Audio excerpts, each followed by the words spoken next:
Up on a PSP here with another video that is not pen spinning. It's with with TCG Gem Wars. I don't have all the rules patented out. The deck size you were allowed to have. Now, like I said, these rules are not finished, but these are basically finished for the most part, so start from the top. Deck size, you're allowed to have 40 to 50 cards, not including your gem cards. So if you have 40 cards in your main deck, your gem card will make it 41. It's not an actual part of your deck per se. Think of it like your leader in Dragon Ball, how it's like apart from your deck, but also a part of your deck. So it makes the number uneven, but then when you take it out, it makes it even. Alright, you have 3 copies of the same name card. So if I have 3 shark creatures or whatever, that's all I can have. It doesn't matter if it's different art. If it's the same name, that's all I can have. The win conditions are pretty simple. Deck out, just run out of cards in your deck. We'll get 5 damage to your opponent through destroying your opponent's units in battle. Sorry, I'm not explaining this well. It's kind of late. I need to get this out, but I apologize. Types of cards. Gem cards. This is the dictator of what color or colors you're allowed to play. I don't know if I'm gonna have multicolored gems. Kind of like Magic, how there's like dual colors or multicolored monsters. I don't know if I'm gonna have all of that. I might. We'll see in the future. And the thing about this game that's different, or that I feel is different, is that the more damage you have, the more powerful you get through your gems after you are assisted in battle. Rune cards. I'm not gonna bother reading this, but I will highlight it in case you do want to read it. Think of this as a spell card from Yu-Gi-Oh! Or a trap card from Yu-Gi-Oh! Just think of it as that. It's basically the same thing. It's just a little different in how it works, but it's the same thing in terms of like how it is played and related to another game. Units, monsters, creatures, soldiers, whatever you want to call it. There's monsters right there. Pretty bad.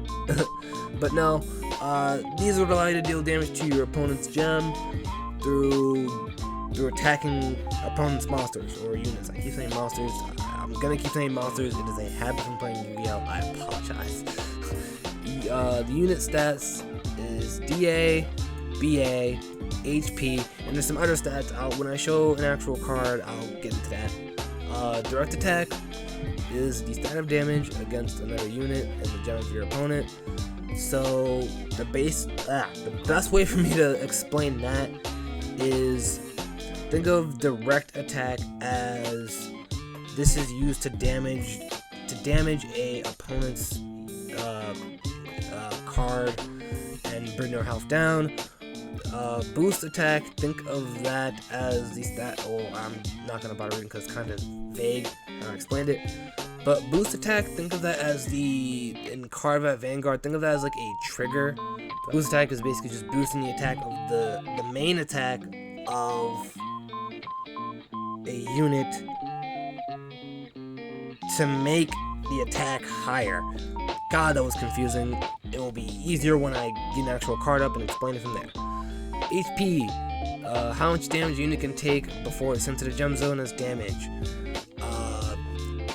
Simple. I think it's pretty simple. Think of it as life points or as your defense points.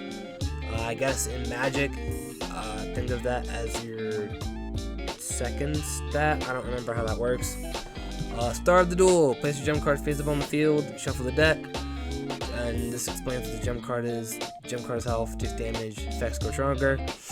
Side who goes first, we don't care about that. The battlefield is probably the most important part. Guard is similar to Vanguard. I will explain it in a later video. But in simple terms, if you have a grade 2 in your hand or a grade 1, depending on what it says, you can guard only from the hand, and the guard is, it's a little weird. So once I get into the second part of showing a card, I'll explain how guarding works, how it functions. It's not super complex, but it's hard for me to explain without any reference. Units in the top row, units and runes in the bottom row. Runes are, guys, go over runes. Yeah, runes are spell cards. Runes are spell cards. You can only play one at a time in the back row. So if you have a rune on the field, you cannot play a unit on top of the rune. You can only play a rune until that rune is gone and sent to the drop zone, or its effect is resolved and it's sent to the drop zone. Then you can play a unit. You cannot play a unit for runes there. Cool. And that's basically what I just explained. Oh, here we go. Yeah, rune zone guarding. Here we have the guarding rules. I don't know if I explained this very well, but I'll read it out and I'll explain it again if need be. During battle, during battle between two units, the attack player may guard against the attack with a grade 2 on the field or in the hand. That sounds wrong. Wrong rules. Grade 2s may guard unless stated otherwise by effect. The way I have it planned in my head is that grades 1 and 2's effects are somewhat interchangeable. Whatever grade 3 has as an effect will not be interchangeable. It does not matter. And here's just the grading rules, which... Oh, brother, this guy stinks! To guard the grade 2 unit's boost attack, which is the BA stat, I'll show a card and you'll understand a little bit later, is added to the attacked unit's direct attack. To guard against the attack, to guard against the attack of the attacker, whatever monster, right? So the total stat of BA plus DA must be higher than the attacker. Here's a simple example. If the attacker has 1000 DA and you're being attacked and you have 900 DA and your grade 2 has 200 BA, that would make it 1100 in all, which is the guard. I don't know why I did that. I'm gonna have to fix that. Which makes it that number of guard, and the guard is allowed, the attack doesn't go through. Gem zone, I explained that earlier. The deck zone is pretty much just where you place your deck. Yu-Gi-Oh, card fight, whatever, don't kind of explain it. And the rules aren't done, but this is as far as I got with the rules. It's not too much more I have to write, a little bit more, but we're getting there. Here's an example of a gem card. As you can see, at 2 damage, for this one, Deep Sea Empire Pearl gem. At 2 damage, every blue gem unit gains 1000 BA. So that means that every unit that's on the field, grade 1, 2, or 3, gains 1000 boost attack.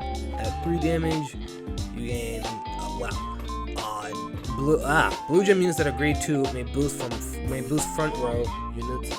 So what that means is that if you have a grade 2 in the back row and you have a grade 3 in the front row, you can boost with that grade 2. Cool. Glad to know.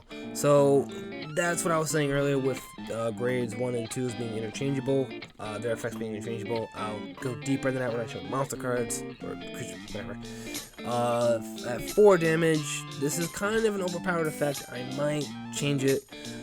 The 4 damage effect is interchangeable for each type of color card you have. So for red, it might be something to do with boosting and attacking more. For this, it's just hand manipulation and deck manipulation a little bit. Every draw phase, draw 5 cards, choose 2 to add to your hand. The remaining cards go in any order on the top of your deck.